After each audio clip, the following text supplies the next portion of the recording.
Hello! In this video I will show you how to install a RAR application on Realme 14T. So you have to start by opening your Google Play Store, then click on search bar and type in RAR. Now click search.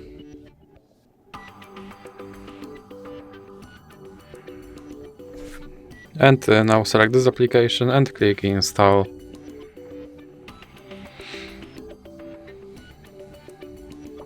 Then click open, and then click here to allow this app to manage your files, and now you can go back and click allow. Now click dismiss, and as you can see my app is now installed and is ready to use. So that's it for this video.